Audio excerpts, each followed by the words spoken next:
Bonjour à toutes et à tous, désolé d'interrompre vos programmes. On vient d'apprendre cette information. L'ancien président Jimmy Carter nous a quittés cette nuit. Cette nuit, l'ancien président est décédé à l'âge de 100 ans. Le 9 janvier, un deuil national. L'Amérique lui rendra hommage le 9 janvier prochain.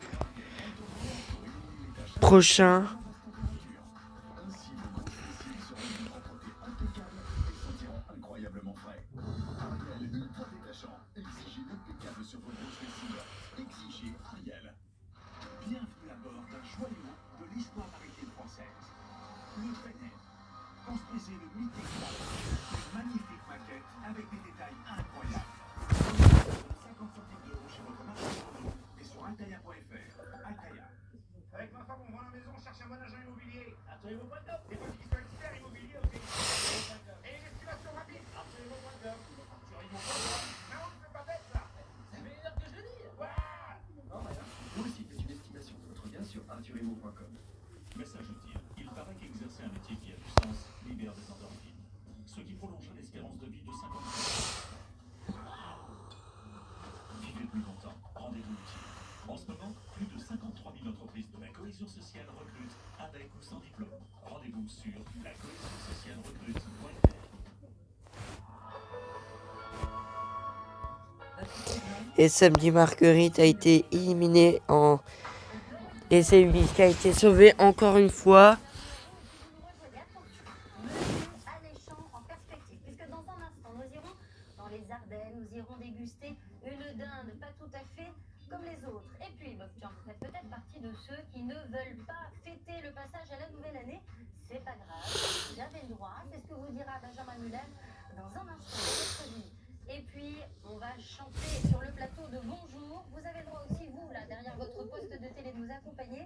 Pour nous guider, on recevra Lucie Bernardoni, répétitrice à la Star Academy, qui sera donc avec nous sur le plateau. En revanche, je préfère vous prévenir, je chante extrêmement faux, donc je compte sur vous pour couvrir absolument mon chant. En revanche, en pâtisserie, je me débrouille plutôt pas mal. Un peu moins bien que vous, quand même. J'ai Précagne, qu'on accueille ce matin. Je vous rejoins derrière. Vous êtes chef pâtissier. Bienvenue. On est ravis de vous recevoir. Est-ce il est décédé à l'âge de 100 ans. L'ancien président du parti démocrate, on l'a pris cette nuit. On l'a pris il y a 3 heures, vers 5 heures. L'ancien président et homme de paix. Je vous rappelle, l'ancien président américain Jimmy Carter est décédé. A annoncé, c'est le fils de Jimmy Carter qui a annoncé la mort de l'ancien président. C'est le fils de Jimmy Carter dimanche soir. L'information a été diffusée par le Washington Post, également relayée par la ANP. Jimmy Carter avait occupé la Maison Blanche de 1977 à 1981 et lui aussi avait reçu le prix Nobel de la paix en 2002. Il avait 100 ans. Le locataire de la Maison Blanche entre 1977 et 1980, Chambre des droits de l'homme, Jimmy Carter lui laisse derrière lui des grands accords internationaux, l'accord du Camp David traité par l'imitation des armes avec l'URSS, la rétrocession du canal de Panama au Panama, son mandat marqué par la crise des otages par l'ambassade d'Iran, les conséquences du deuxième choc pétrolier. Et après son passage dans le bureau ovale, l'homme avait consacré son énergie à trouver des solutions au grand conflit mondial 2002 et en 2002, il est gratifié du prix Nobel de la paix pour son engagement. Jimmy Carter était le premier homme politique du Sud profond, soit l'espace tel du Texas ou l'ouest du Tennessee et à la Caroline, à la Floride Est, à être élu président de la République, et ce depuis la guerre des C'est sûr. C'est assez simple, je vous assure. C'est vrai. C'est quoi comme pâte exactement? On appelle ça une pâte sucrée, donc Ouais. une pâte à tarte classique. D'accord. Avec un petit peu de poudre d'amande. Hop. On n'a pas le droit de l'acheter, on est d'accord, on doit faire soi-même. Non. Ouais. Non, faut Non mais pas je la tente, faire on soi-même. sait jamais. Ou alors, non, mais vous pouvez très bien demander à votre chef boulanger ou pâtissier qui est en bas de chez vous qui vous vendent un petit peu de pâte. Ça peut être- Ah oui, c'est une bonne idée. Tiens Julie, je sais que vous faites un peu vous de la pâtisserie, vous voulez pas nous rejoindre un petit peu pour... on va vous mettre un commis si vous voulez, elle peut vous donner un petit coup de main. Tiens, mettez-vous. Et donc on va y revenir tout au long de la matinée sur cette information. Cette information, c'est Kevin Neuro qui a annoncé l'article. On y revient tout au long de la journée. Et voici quelques images, première image du président Carter en 2011, cacahuète sudiste. Car oui, le Sud coulait dans ses veines. Originaire de Géorgie, il tenait à sa terre, il était profondément attaché à son État, particulièrement Bourges de Plaine, fief familial où il est né ou habita jusqu'à sa mort.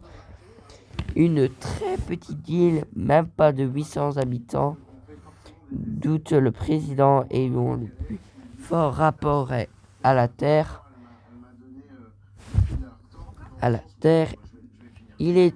Il était à l'origine cultivateur de cacahuètes. Il souvent rayé pour cela. Et ça ne l'empêchait pas d'accéder aux plus hauts marches de Washington. Son investissement dans la culture d'arachide date de 1953. Suite au décès de son père, il quitte l'US Navy et a promis une belle carrière de sous-marinier pour l'agriculture. Marié à Rosalie Smith depuis 1946, le couple s'était rencontré un an avant et se lancera en parallèle à la politique au mi-temps des années 60. Fervent chrétien de l'église baptiste, affilié au Parti démocrate, il est élu au Sénat de Géorgie en 1963. Démocrate, certes, mais pas forcément progressiste. Du moins durant la campagne pour devenir gouverneur de son État en 1970, il reprend des idées de George Wallace, ancien prétendant démocrate à la Maison, qui avait fondé un parti ségrégationnisme. C'était donc avec les voix dures, désirant une classe séparation des Noirs et des Blancs. Il était le gouverneur de Géorgie, mais c'est une ruse. Cette idée d'un autre temps, il ne va pas les garder et Jimmy Carter s'empresse de prendre le pile complètement inverse. Son mandat à la tête de la Géorgie va lui servir de tremplin pour se présenter à la primaire démocrate. Le but présidentiel 1977, après avoir donné largement perdant, Jimmy Carter va s'envoler dans les sondages début 77. Une de ses raisons, la vague de dynamisme. Il touchait l'électorat très présent dans l'opinion après le scandale de Watergate. Carter, producteur de cacahuètes, va bientôt la remporter. Cette primaire devança les tenants du parti et affronter le républicain Gerald Ford dans les urnes.